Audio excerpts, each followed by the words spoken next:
Hello everyone, welcome to defence studies. तो class को शुरू करने से पहले 1 मिनट आपसे बात करेंगे कि CAPF पेपर 2 आपकी प्रिपरेशन के लिए क्यों इम्पोर्टेंट है। राइट, बहुत सारे कैंडिडेट्स ने मुझे बोला है कि सर पेपर 1 में I have scored a decent marks, but paper 2 में ड्यू टू सम रीजंस वो उनका पेपर क्वालिफाई नहीं हो पाया है। क्या वो उनको लगता है कि कुछ एक तो क्वालिटी उन्होंने अच्छी नहीं लिखी है उसके अंदर, सेकंड कुछ एक उनका एलिमेंट उसके अंदर छूट गया है, जैसे कोई एक एस्से उनका छूट गया है या फिर रिपोर्ट या फिर आर्गुमेंट राइटिंग में से कुछ ना कुछ वो पूरा कंप्लीट पेपर नहीं कर पाए। ठीक है, these are certain reasons.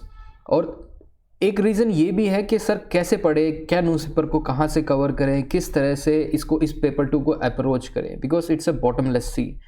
Previous year मैं कहूँगा previous year questions are basically is the key for this examination. अगर इसको क्रैक करना है तो प्रीवियस ईयर क्वेश्चन आपको सॉल्व करने पड़ेंगे। Apart from it, previous year question के बेस्ड पे, उसके बेसिस पे हमने क्या बनाया आपके लिए 30 most important themes for CAPF paper 2। Right, 30 most important themes. कौन कौन सी थीम्स रहेंगी? एनर्जी, इंफ्रास्ट्रक्चर, आपकी अनएम्प्लॉयमेंट, उसके बाद आप वीमेन देखेंगे, उसके बाद आप डिफरेंट थीम्स हैं। 30 थीम्स ऐसी हैं। Agriculture is a theme, okay, environment is a theme, different themes हैं। CAPF में हमने देखा है एक मेजर ट्रेंड, हमने ये देखा है कि इन थीम्स में से UPSC बार बार क्वेश्चन रिपीट करता है।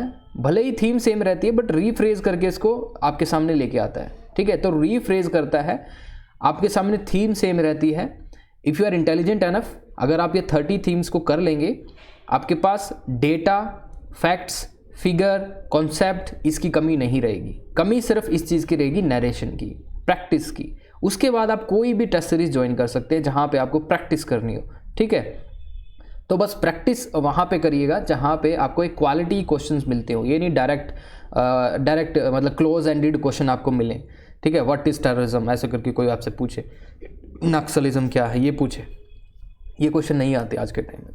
ठीक है, आपसे क्वेश्चन ओपन एंडेड पूछे जाते हैं, बहुत ही उनके होराइजन बहुत वाइड होते हैं, आपके पास बहुत स्कोप होता है उसमें कुछ लिखने का। ठीक है, बहुत कुछ उसमें लिख सकते हैं। तो ओपन एंडेड क्वेश्चन आपसे पूछे जा रहे हैं आज के टाइम में। राइट, तो वहाँ पे आप प्रैक्टिस कर सकते हैं। ओके, तो आज मैं आपसे बात करूँगा कि पहली थीम रहेगी हमारी unemployment and labour reforms. Okay, unemployment and labour reforms. क्यों ये कर रहे हैं हम, क्या इसके पीछे रीज़न है? रीज़न बीइंग आप देखोगे CAPF में, देखिए unemployment and new education policy आपसे पूछा है, तो क्या आप एक्सपेक्ट नहीं कर सकते कि आपसे अनएम्प्लॉयमेंट एंड लेबर रिफॉर्म्स ना पूछ के कुछ और पूछ लिया जाए? But at least you should know कि एम्प्लॉयमेंट का क्या स्टेटस है इंडिया के अंदर, क्या इसके पीछे रीजंस है, लेबर रिफॉर्म में क्या हमें लेबर रिफॉर्म करने की ज़रूरत है। क्योंकि आप देखोगे आज के टाइम पे गिग इकॉनमी, ठीक है, सबको पता है gig economy, Zomato is there, और आपको ई-कॉमर्स, जो आपकी ई-कॉमर्स जो बिजनेसेस हैं वो आपके घर पे डिलीवरी करवाते हैं। तो ये गिग वर्कर जो होते हैं डिलीवरी करते हैं, आपके delivery boy you call it. Okay, तो इनके सोशल सिक्योरिटी की बात हम करें, क्या इनको मतलब सोशल सिक्योरिटी कुछ मिलती है, कुछ हेल्थ बेनिफिट्स, ठीक है, कुछ प्रोटेक्शन, किसी तरह का इनको इनकम की कोई प्रोटेक्शन हो? क्या ये ऑर्गेनाइज सेक्टर में आते हैं, अनऑर्गेनाइज सेक्टर में आते हैं? क्योंकि basically Indian economy is moving toward this side कि गिग इकोनॉमी एक बहुत बड़ी इकोनॉमी बनने वाली है। अब मुझे ऐसा लगता है कि इनफॉर्मल वर्कर, पहली बात तो इनफॉर्मल वर्कर को फॉर्मल बनाया जा रहा है, क्योंकि इंडिया में देखोगे आप, उनको टैक्स कलेक्ट करना बहुत इंपॉर्टेंट है उनसे। ठीक है, एक बहुत बड़ा एक ऐसा देखोगे आप सेगमेंट है इंडियन इकोनॉमी के अंदर, 80% लोग are this people basically are involve in unorganise sector. Unorganise sector में इतने लोग काम कर रहे हैं और उनसे अनऑर्गेनाइज सेक्टर में हैं, तो उनसे कोई भी आप पेमेंट, आप टैक्स नहीं कलेक्ट करते। और जो उनको एक सिक्योरिटी प्रोवाइड होनी चाहिए, जैसे उनको एक सेफ़ वर्किंग एनवायरनमेंट आपको प्रोवाइड करवाना है, तो उनको फिक्स टर्म एम्प्लॉयमेंट आपको प्रोवाइड करवानी है, सोशल सिक्योरिटी उनको प्रोवाइड करवानी है जहाँ पे भी वो काम कर रहे हैं। Okay, accommodation, housing facility, this and that, बहुत सारी ऐसी चीज़ें होती हैं जो फॉर्मल आप सेक्टर के अंदर जब काम कर रहे थे। आप गवर्नमेंट जॉब के पीछे क्यों भाग रहे होते हो? Formal sector. अब प्राइवेट जॉब के पीछे क्यों भाग रहे हो? जब IT कंपनी से सर्विस सेक्टर में आप काम करते हो, formal sector. Okay, they look basically all your problems, health की हो, किसी भी तरह की हो, तो इंश्योरेंस आपका करते हैं वो। Right, so these things come under your reforms, employment and labour reforms. तो कुछ एक ऑब्जेक्टिव हम देखते हैं। सबसे पहले हम देखते हैं व्हाट आर द ऑब्जेक्टिव्स, क्या हमारे सामने ऑब्जेक्टिव्स हैं हमें एम्प्लॉयमेंट और लेबर रिफॉर्म के बारे में अगर हम सोचें तो हमारे दिमाग में ये है कि जो फीमेल का लेबर फोर्स पार्टिसिपेशन रेट है वो 30% तक इंक्रीज़ करना। अभी क्या है, अभी बहुत कम है, इसका आधा भी नहीं होगा आपका जो लेबर फोर्स पार्टिसिपेशन रेट है। और मैं आपको बता दूं this former chief of international monetary fund IMF Christian Lagarde, तो उन्होंने ये बोला था कि इंडिया की अगर फीमेल लेबर पार्टिसिपेशन रेट 30% तक बढ़ जाएगा तो इंडिया की GDP डबल हो सकती है। ठीक है, तो हमारा ऑब्जेक्टिव ये रहेगा कि female labour force participation rate, क्योंकि इक्वल है, आप पॉपुलेशन देखोगे इतने ही मैन इतने विमेन हैं, कुछ एक थोड़ा सा डिफरेंस हो सकता है 1 या 2% का, बट इक्वल है। ओके, तो वीमेन का लेकिन पार्टिसिपेशन रेट बहुत कम है लेबर फोर्स में, राइट। अगर उनका पार्टिसिपेशन रेट हम इंक्रीज करते हैं तो GDP ऑटोमेटिकली इंक्रीज करेगी। So these are certain our objectives. Okay, दूसरा हम देखेंगे उसके बाद quarterly survey and data collection.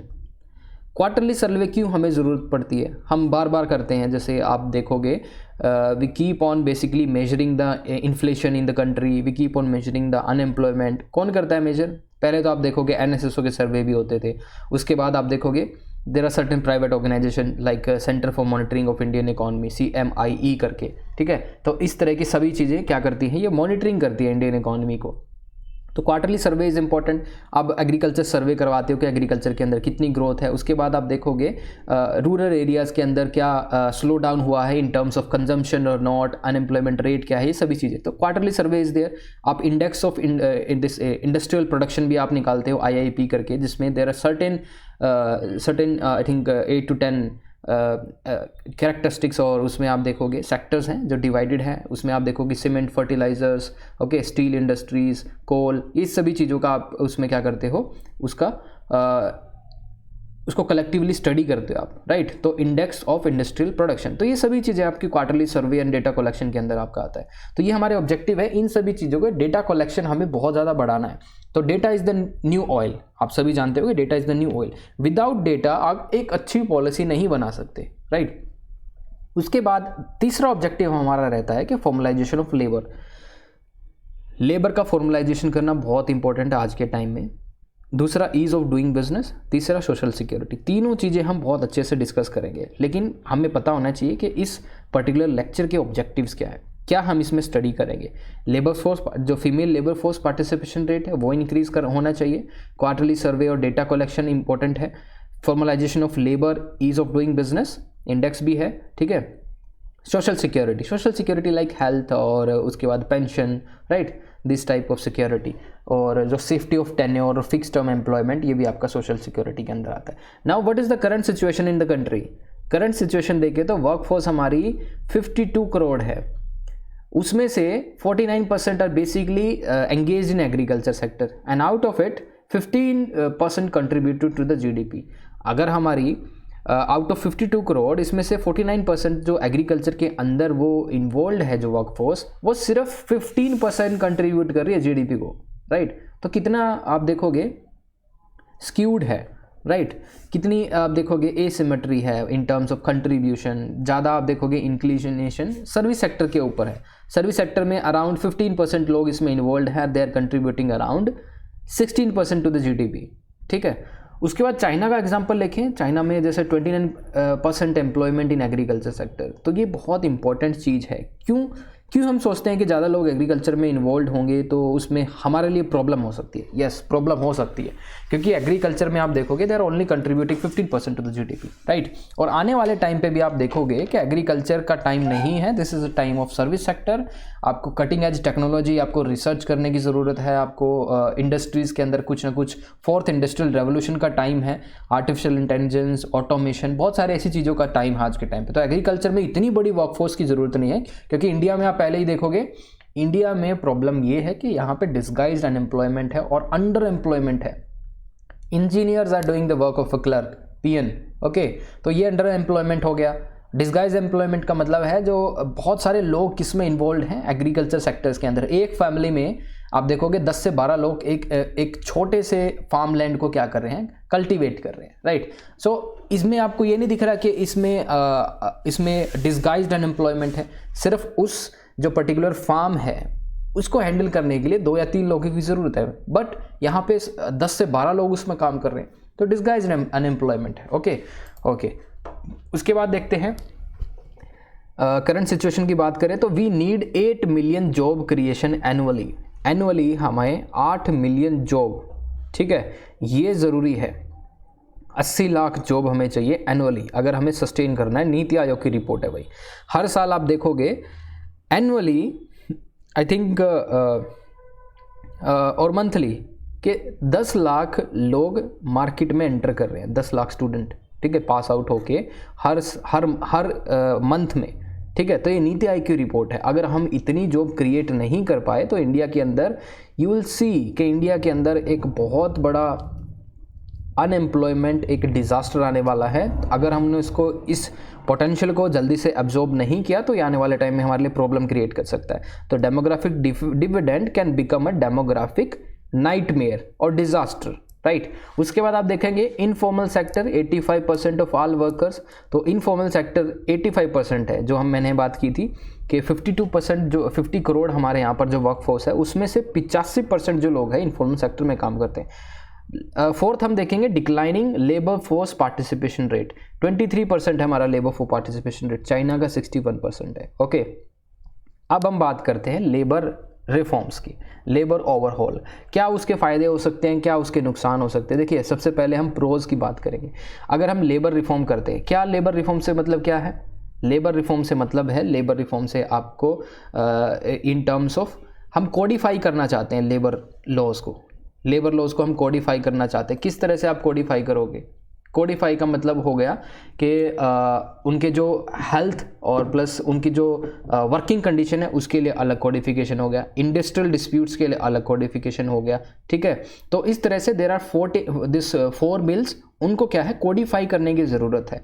उसके बाद आप देखोगे प्रोज देखते हैं हम सबसे पहले कि it will allow fix term employment in all sector. Fix term employment, fix term employment का मतलब ये है कि पहले ही कॉन्ट्रैक्ट के अंदर साइन किया जाएगा कि आपका जो टर्म पीरियड रहेगा 2 साल रहेगा, 3 साल रहेगा। उसके बाद कंपनी की डिस्क्रिशन है, क्या वो इसको दोबारा एम्प्लॉयमेंट देती है या नहीं देती है, री एम्प्लॉय किया जाएगा नहीं किया जाएगा, तो this comes under fix term employment. तो इससे क्या होगा, इंडस्ट्रीज़ को आप क्या कर सकते हो, अनशैकल कर सकते हो, उनको और भी डिस्क्रिशन दी जाएगी। अगर कोई एम्प्लॉय अच्छा काम कर रहा है तो yes please hire it again. Otherwise क्या होता था, it was very difficult for the industries. अगर आप किसी ने किसी को हायर कर लिया, उसको निकालना, ठीक है, उसको निकालना बहुत मुश्किल हो जाता था अगर वो इसके पर्टिकुलरली आप देखेंगे लेबर रिफॉर्म्स के, आप देखोगे लेबर रिफॉर्म्स में इतने सारे पहले लूप होल्स थे कि अगर आप किसी इंडस्ट्रीज़ के अंदर चले जाते हैं तो उसको फायर करना बहुत मुश्किल होता है, ठीक है। तो ये इसका बेनिफिट हो सकता है। उसके बाद देखोगे EPF number portability, companies allowed filing 1 self certified return for a clutch of labour reforms, ये सभी चीज़ें आप इसमें देख सकते हो। बाकी हम देखते हैं लेबर ओवरहॉल की हम बात कर सकते हैं। जैसे प्राइम मिनिस्टर है सेड दैट कि श्रम सुविधा पोर्टल, इसके अंदर क्या है, we will allot identification number to nearly 6 lakh firms. इसका मतलब क्या है, लेबर आइडेंटिफिकेशन नंबर, ये एक पोर्टेबल नंबर रहेगा। अगर आप पहले किसी पर्टिकुलर कंपनी में काम कर रहे होते हो तो आपको दूसरी कंपनी में जब काम मिलेगा तो वो जो आपका यूनिवर्सल नंबर है उसको ही आप ट्रांसफ़र करा सकते हो। ओके, तो इससे क्या होगा, इससे हमको आपकी हिस्ट्री पता चलेगी, आपने किस इंडस्ट्री में इतने दिन काम किया, तो आपका जो सारा वर्क एक्सपीरियंस हो गया, आपकी जो सारी हिस्ट्री होगी काम की हमारे सामने होगी। Okay, so it will also help in allows filing of compliance report, apprentice प्रोत्साहन योजना, ये सभी चीज़ें इसके अंदर होगी। यूनिवर्सल अकाउंट नंबर होगा आपका, 4.17 करोड़ एम्प्लॉयज़ को यूनिवर्सल अकाउंट नंबर मिलेगा। क्या हो जाएगा यूनिवर्सल अकाउंट नंबर होगा तो it is very easy to basically transfer direct benefit transfer schemes, ठीक है। कोई भी आपको उनके लिए सोशल सिक्योरिटी मेजर्स लेने हैं, कुछ प्रोटेक्शन उनको प्रोवाइड करनी है, उनके लिए हेल्थ बेनिफिट आपको प्रोवाइड करने हैं, ठीक है, तो you can target directly with this universal account number, इसमें आप पैसा भेज सकते हो। ओके, उसके बाद हम देखेंगे कॉन्स्ट्रेंट क्या है, लेबर रिफॉर्म्स जो हम करना चाह रहे हैं या फिर अनएम्प्लॉयमेंट जो हमारे यहाँ पे है उसको मतलब कम करना चाह रहे हैं, तो उसके लिए कॉन्स्ट्रेंट क्या आ रहे हैं हमारे यहाँ पे। दूसरा हम सबसे पहले देखेंगे लो प्रोडक्टिविटी जॉब्स जो हैं जो प्रोडक्टिव नहीं हैं। अब जो इंजीनियर्स हैं basically they are doing job at a very minimal salary, 13,000, 15,000, 20,000 monthly वो इस पर्टिकुलर सैलरी पे वो काम कर रहे हैं। लोग प्रोडक्टिविटी अच्छी नहीं है, क्वालिटी ऑफ जॉब्स नहीं है हमारे यहाँ पे, तो ये कॉन्स्ट्रेंट है। Okay, so informal sector has low wages, no doubt, formal sector में भी लो वेजेस हैं। उसके बाद प्रोटेक्शन एंड सोशल सिक्योरिटी में देखिए प्रधानमंत्री दिस इज जीवन ज्योति बीमा योजना, JJBY, जीवन ज्योति बीमा योजना। उसके बाद देखोगे प्रधानमंत्री सुरक्षा बीमा योजना एंड अटल पेंशन योजना। तीनों के प्रीमियम अलग अलग हैं, तीनों का जो मैच्योरिटी पीरियड है, ठीक है, मैच्योरिटी पीरियड जो इसका इंश्योरेंस का है वो भी अलग होगा, बट इसमें हम आपको सोशल सिक्योरिटी और प्रोटेक्शन प्रोवाइड कर रहे हैं इन terms of their is an unfortunate event जिसमें जो वर्कर है शायद उसको कोई एक्सीडेंट हो जाए फैक्ट्री के अंदर, in that event he will lost his arms और लेग्स और एनीथिंग लाइफ ऑल्सो, तो उसको इंश्योरेंस कवरेज के अंदर उसकी फैमिली को सपोर्ट किया जाए या फिर उसको भी सपोर्ट किया जाए, ठीक है, इन केस ऑफ डिसेबिलिटी। उसके बाद देखेंगे skills and India skill report, only 47% graduates are employable, this is the reality. Engineers pass out होते हैं, they are not employable because there is a mismatch between what basically taught in this educational institute and what is the requirement of industries। तो skill का mismatch है बहुत बड़ा।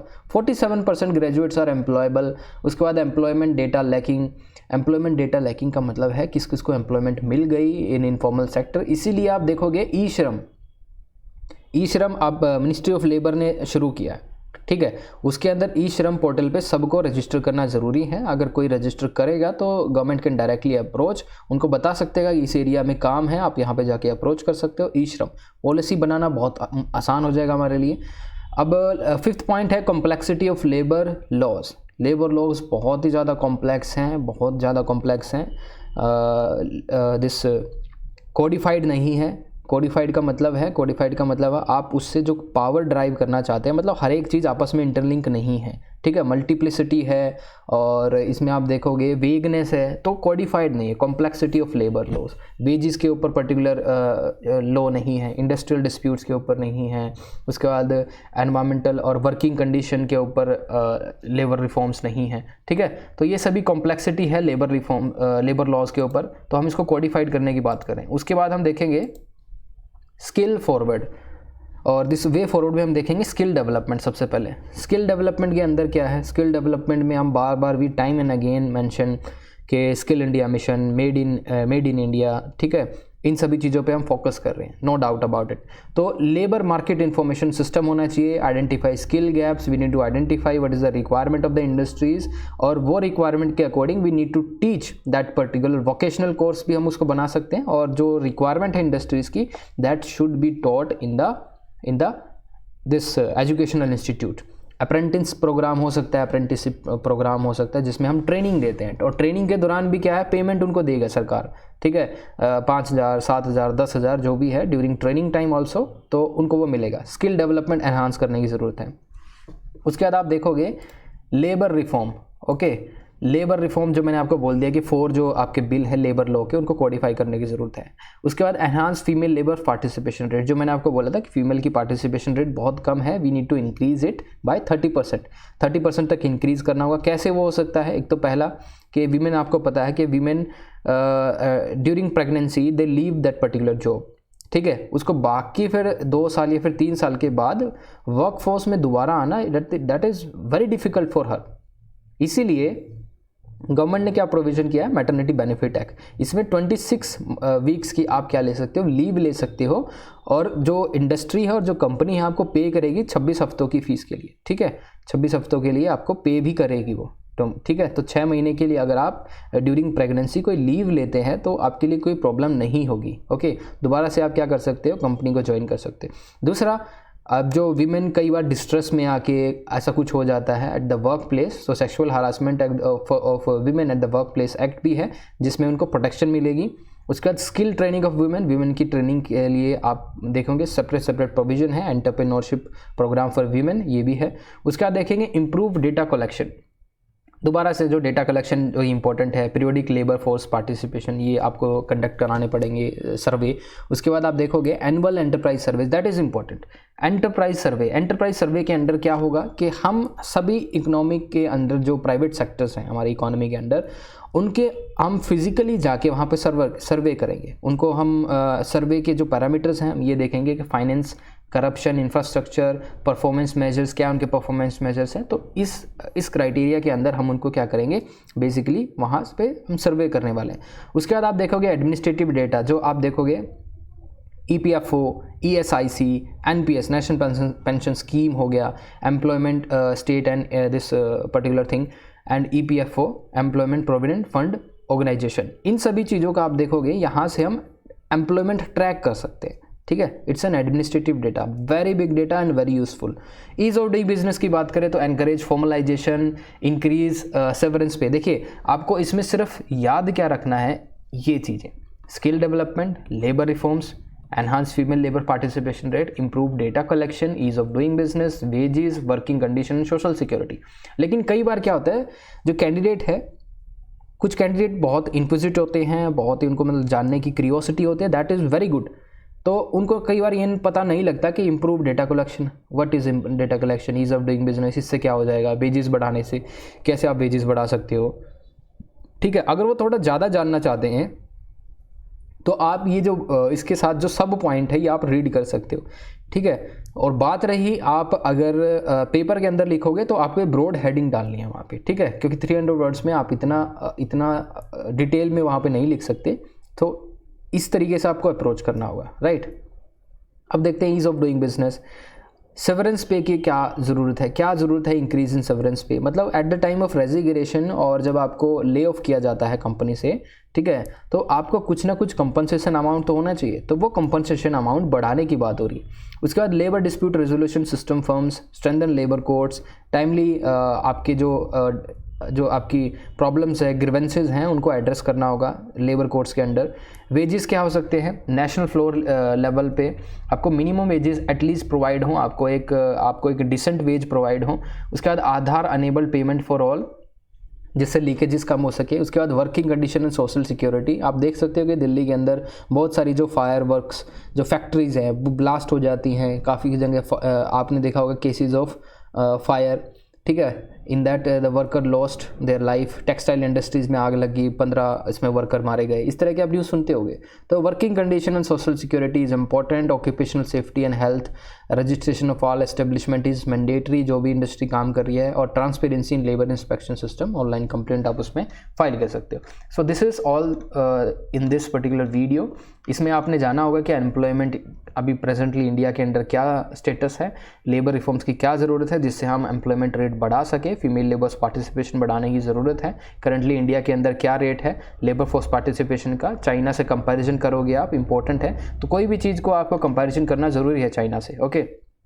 8 million jobs की creation ज़रूरी है according to NITI Aayog report annually, okay.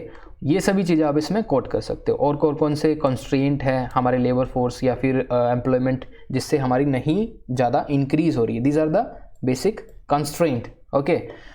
So this is all in this video. ये हमारी पहली थीम थी और ऐसे करके आपके अराउंड 30 थीम्स तक आएंगी जो हम डिस्कस करेंगे। That is very important for your CAPF paper 2, ठीक है। अगर आपने ये डेटा पढ़ लिया और ये डेटा आपने थोड़ा सा रिमेंबर कर लिया, 2-3-4 बार रीडिंग कर ली और किसी भी आपने प्रैक्टिस कर ली, किसी टेस्ट सीरीज में इनरोल हो गए, so you are in very good position. आप कुछ भी इसमें बना सकते हो, ठीक है। इंट्रोडक्शन में आपको लिखने के पास बहुत सारी इसमें इन्फॉर्मेशन है, मेन बॉडी में आपको कोई भी इसमें चीज़ डालने के लिए बहुत सारी इन्फॉर्मेशन है। उसके बाद हम ये सभी जो 30 टॉपिक आप पढ़ लोगे, उसके बाद हम आपको बताएंगे कि इंटरलिंक कैसे करना है आपको, ठीक है। Interlinking is very important. कोई भी एक टॉपिक आपसे दूसरे टॉपिक के ऊपर इफेक्ट पूछ सकता है UPSC। एक आपका टॉपिक भी है CAPF पेपर 2 के अंदर, सिलेबस में मेंशन है एनालिटिकल एबिलिटी। एनालिटिकल एबिलिटी के अंदर 2 टॉपिक्स को आपस में इंटरकनेक्ट करके UPSC आपसे पूछ सकता है। तो इस तरह से मैं आपको बता रहा हूँ कि ये टॉपिक है सिर्फ आपका एम्प्लॉयमेंट और लेबर रिफॉर्म से है, तो ये शायद इस टॉपिक को दूसरे टॉपिक से कनेक्ट करके आपसे पूछ सकता है, ठीक है। बट इसके बारे में बेसिक आपको इन्फॉर्मेशन रहनी चाहिए, okay. So this is all in this video. Thank you for watching. ये सभी 30 जो वीडियो होंगी that is very important for CAPF paper 2, okay.